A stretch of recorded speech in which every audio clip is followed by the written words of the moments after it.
Howdy. So today, it's actually cloudy out today. Can you believe it? There's no sun.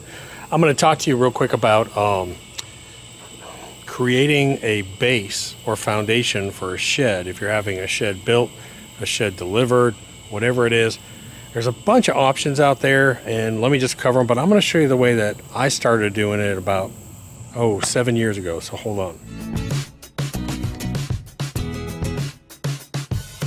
My sprinklers are running over there, and why is that? It's because yesterday I did a video and I talked about this lawn and the fact that I think I have grub damage out here. That's where all these brown spots are from. The roots have been eaten and it's going to take a while to heal, but we're going to fix it.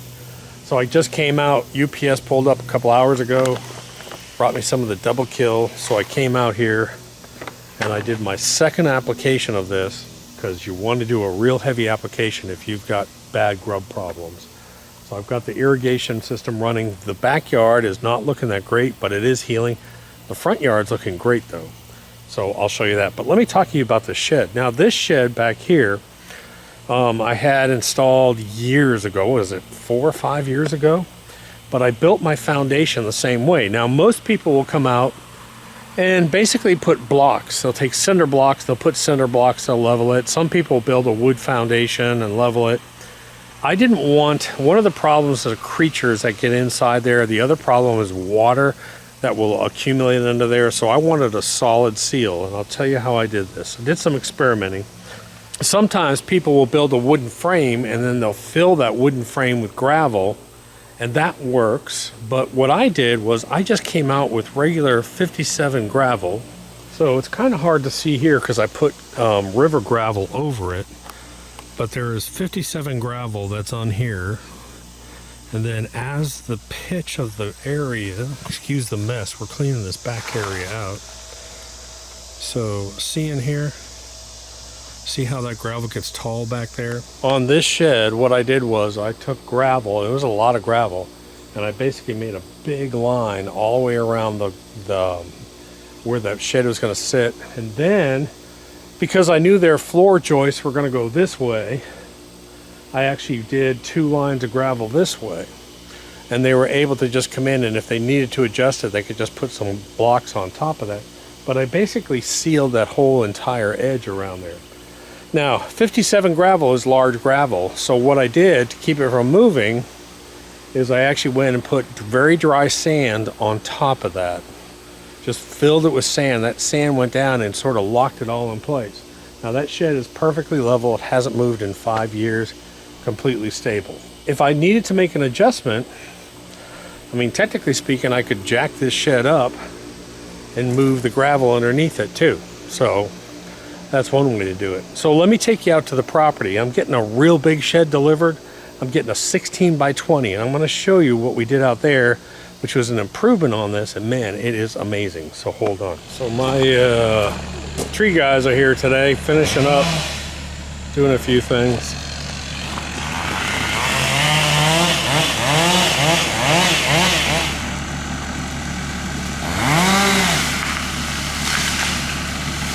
Man, he's good. So let me show you this. I want to talk to you real quick today about shed foundations. So we had a kind of a slope down here. So I had a whole load of 57 gravel dropped in. This is a 17-ton load, and you can see on the back it's really high. And then my guys came in and leveled this. Then we built the frame perfectly level, and then I came in with concrete mix.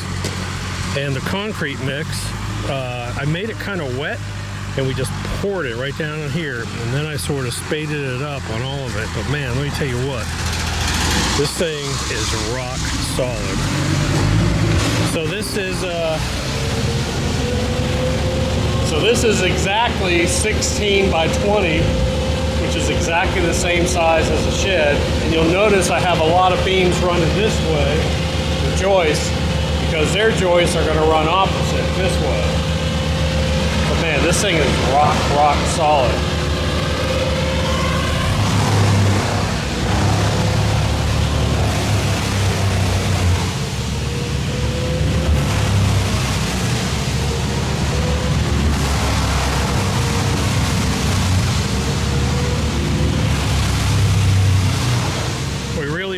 heavy on the back here to sort of lock up this gravel. And you can see I sort of finished it so the rain will come down and go off. But we poured a bunch on the back here. That's it.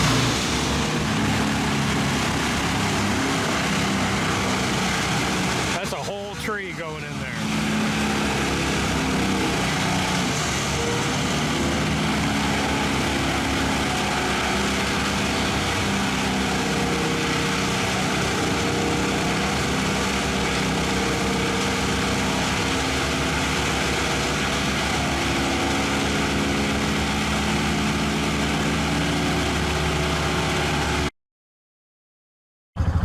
So this is interesting. I got about 7 of these trees. I'm gonna have a beaver skin hat this fall, obviously.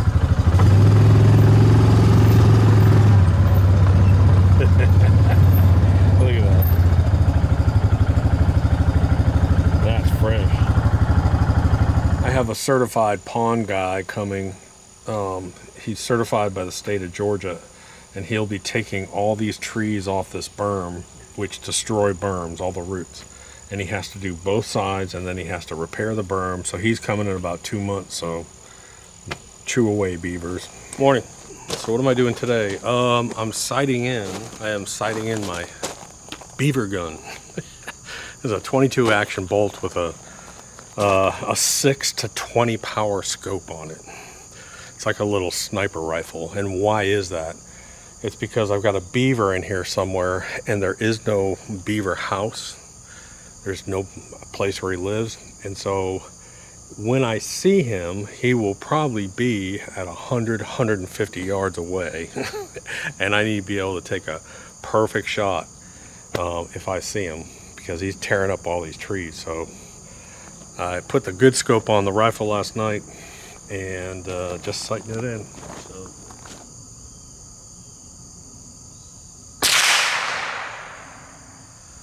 1 inch low.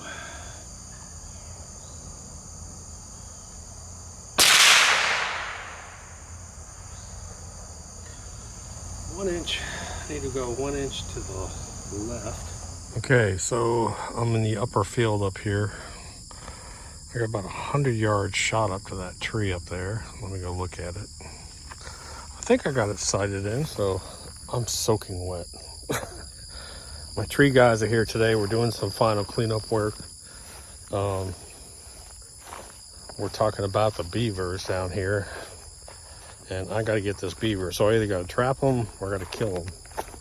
Because he's really taking out trees down there. I mean, bad. So I need to make sure that I can have about, I'm sure it'll be a 75 to 125 yard shot, somewhere around there. And I got my last shot. It's not a bad little group. I just kept moving it over, moving over, and that was my last shot. And that's from down over there with a 22. So I'm happy. Oof. So I'm here at the house and we've got bug issues. You know, you got armyworms and grubs. Out at the farm, we've got critter issues. So I've got a beaver out there I got to take care of.